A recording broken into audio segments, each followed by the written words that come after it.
আগের প্রোগ্রামের 14-15 কথায় আমাদের ভিশন বলে দিয়েছেন।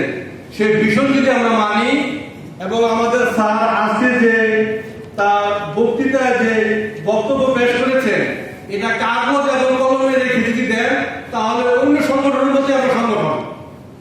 আপনি একজন মুসলমান হিসাবে আমাদের শপথ এবং স্যারের বক্তৃতা যদি আপনি অন্তরে লাগান তাহলে কিন্তু আপনার শপথ বেটার। আপনি বলেন যে ওসি মহোদয় আপনাকে সম্মান করে না, আগে আপনার যোগ্যতা তৈরি করেন। এসপি মহোদয় আপনার জন্য ওয়ার্ডিংয়ে থাকবে। আমি বলেছি না, আমি ডিজিএফআই ডিজি মহোদয় রান্নার ছিলাম 2007 সালে। আজকে কিন্তু আল্লাহর মতো তার ব্যক্তিগত আইনজীবী আমি লেফটেন্যান্ট জেনারেল শেখ মোহাম্মদ খালেদ, একজন সৈনিক, একজন ব্যাটালিয়ন চালানোর ক্ষমতা রাখে। আমাদের আস্তে একজন মেজর শেখ ছিলেন, সে এখন বাংলাদেশের একটা মন্ত্রণালয় চালানোর ক্ষমতা রাখে। আগে আমরা আমাদের নিজে তৈরি করবো।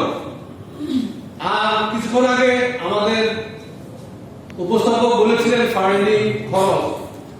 আমাদের যারা সামরিক অবসরপ্রাপ্ত রয়েছেন, আপনার আমার এবং আমাদের সাথে সারা বাংলাদেশ কানেক্ট রয়েছে।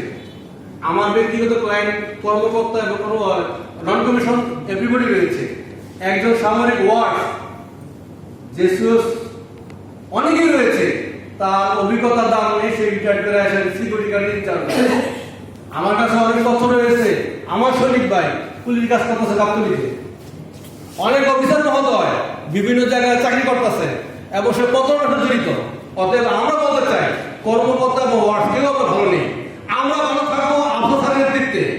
এখানে সারা বাংলাদেশ থেকে জয়েন করবে নিজ যোগ্যতা, নিজের সম্মান রাখার জন্য, নিজেকে প্রতিষ্ঠিত করার জন্য।